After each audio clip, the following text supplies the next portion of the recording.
উলামায়ে কেরামের সান্নিধ্যে বসলো, উলামায়ে কেরামের সোহবতে বসলো, গুনাহ মাফ হয়ে যায়। ওয়া যিকরুল উলামা কাফারা, যিকরুল আম্বিয়া ইবাদা ওয়া যিকরুল উলামা কাফারা, আও কামা ক্বালা আলাইহিস সালাতু ওয়াস সালাম। নবীগণের আলোচনা করলে, নবীগণের আলোচনা করলে, আলোচনা শুনলে এটা ইবাদত হয়ে যায়। আর আল্লাহর ওলি হক্কানি উলামায়ে কেরামের আলোচনা বয়ান শুনলে, হক্কানি উলামায়ে কেরামের আলোচনা বয়ান শুনলে জিন্দেগির গুনাহ মাফ হয়ে যায়।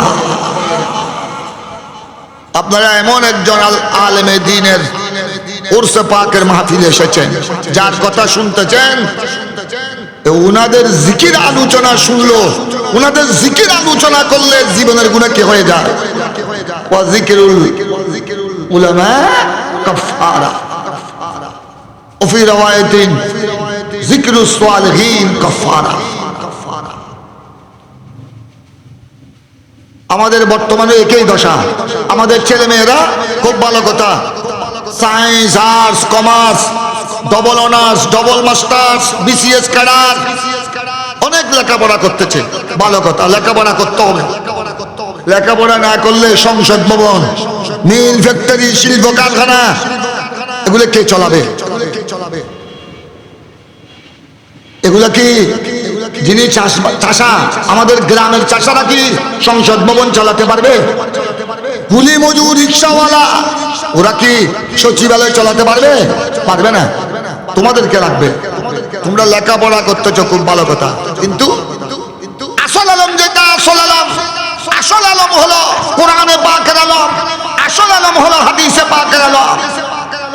আসল এলম আমাদের বর্তমান আমাদের মুসলমান ছেলে মেয়েদের কাছে আসল এলম নাই। ওগুলো লাগবে, ওগুলো দুনিয়ার এলম, ওগুলো দুনিয়া চলাবার জন্য। মিল, ফ্যাক্টরি, সচিবালয়, সংসদ ভবন, মন্ত্রণালয় এগুলো চলাবার জন্য দুনিয়াবি জ্ঞান, দুনিয়াবি এলম লাগবে। কিন্তু যেটা আসল এলম, আসল এলম হলো কোরআনে পাকের এলম, আসল এলম হলো হাদিসে পাকের এলম, আসল আলম হলো শরীয়তের আলম, আসল আলম হলো তরিকতের আলম, আসল আলম হলো বেলায়েত এবং মারফতের আলম। সবাই বলুন না সুবহানাল্লাহ। আপনারা একটু লক্ষ্য করেন, যারা শিক্ষিত মানুষ এখানে আছেন, স্টেজও আছেন, আপনারাও আছেন, একটু লক্ষ্য করেন। সৈয়দনা সিদ্দিক আকবর, ইসলামের যিনি প্রথম খলিফা, খলিফাতুর রাসূলুল্লাহ সাহেবুল গার ওয়াল হিজরা, তিনি যে গোড়া ইসলামী স্টেজ পরিচালনা করেছেন, খেলাফত করেছেন, খেলাফতের দায়িত্ব আদায় করেছেন। ওনার পরে ইসলামের দ্বিতীয় খলিফা সিদ্দিক আকবর আবু বকর সিদ্দিক 2 বছর কয়েক মাস, 2 বছর 4 মাস কয়েক দিন। ওনার পরে উমর ফারুক আজম 10 বছরের চেয়ে বেশি। গোড়া অর্ধ জাহান, অর্ধেক পৃথিবী তিনি শাসন করেছেন। খলিফাতুল মুসলিমিন ছিলেন, ইসলামের দ্বিতীয় খলিফা। তারপরে তৃতীয় খলিফা উসমানে যুন্নুরাইন, চতুর্থ খলিফা মাওলা আলী মাওলায়ে কায়নাত শেরে খুদা আলী মুশকিল কুশা রাদিয়াল্লাহু তাআলা আনহু আজমাইন। আচ্ছা, এবার আমাকে বলেন, আমি আর বেশি দূরে যাচ্ছি না, এই 7 খলিফার কথা বলি, যে 7 জনকে আপনারা সবাই চিনেন, সিদ্দিক আকবর, ফারুক আজম, উসমানে গনি, মাওলা আলী রাদিয়াল্লাহু তাআলা আনহু আজমাইন। ওখানে এখানে আমার ভাই সাহেব হুজুরের আলেম কুল শিরোমণি আল্লামা প্রিন্সিপাল সৈয়দ নুরুল মুনাব্বার রহমতুল্লাহ আলাইহির বড় শাহজাদা। ওনারা তো, আপনারা তো অনেকেই অনার্স, মাস্টার্স অনেক কিছু পড়েছেন, খুব ভালো কথা, কিন্তু সিদ্দিক আকবর, ফারুক আজম, উসমানে গনি, মাওলা আলী ওনারা কি মেট্রিক পাস ছিলেন? ওই সময় কি কোনো মেট্রিক ছিল? ওই সময় কি 1400 বছর আগে কোনো হাই স্কুল ছিল? এখন না মক্কা শরীফ, মদিনা শরীফ, আরব দেশে প্রত্যেক জায়গায় ইউনিভার্সিটি,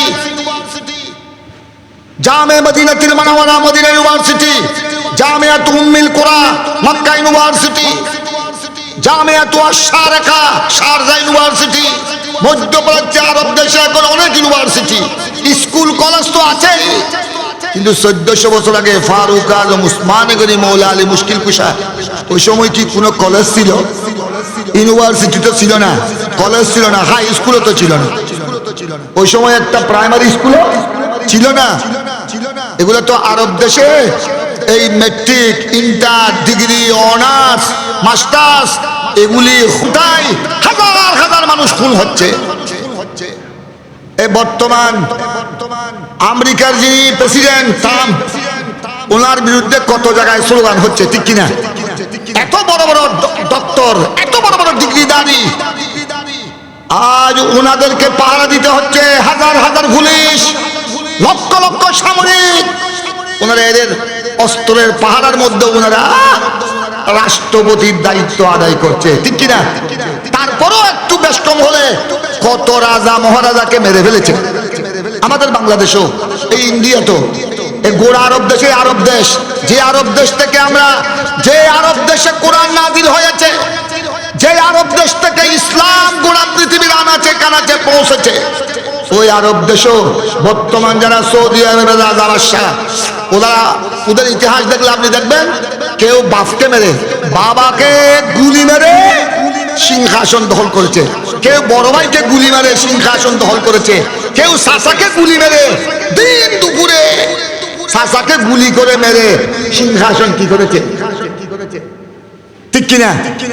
হিন্দু দেখেন, মুসলমান কত বড় বড় ডক্টর ডিগ্রিধারী, কিন্তু হযরত উমর ফারুক আজম রাদিয়াল্লাহু তাআলা আনহু 10 বছরের চেয়ে গোড়া অর্ধেক পৃথিবী শাসন করেছেন। 10 বছরের মধ্যে উমর ফারুক আজমের খেলাফতের সময় উনার শাসন আমলে একটা বাঘ একটা ছাগলের উপর আক্রমণ করার সুযোগ পায়নি। বাঘ ছাগলের উপর, সবল দুর্বলের উপর আক্রমণ করার সুযোগ পায়নি, সাহস করে নাই। হাদিসে পাকের মধ্যে দেখা যায় উমর ফারুক আজমের খেলাফতের সময় উনার শাসন আমলে মদিনা শরীফে একটু জলজলা এসেছিল, একবার জলজলা, মদিনা শরীফে ভূমিকম্প হয়েছিল, ভূমিকম্প, সবাই ব্যতিব্যস্ত হয়ে গেল, এদিক সেদিক দিক বেদিক ছুটাছুটি করছিল। ফারুক আজম রাদিয়াল্লাহু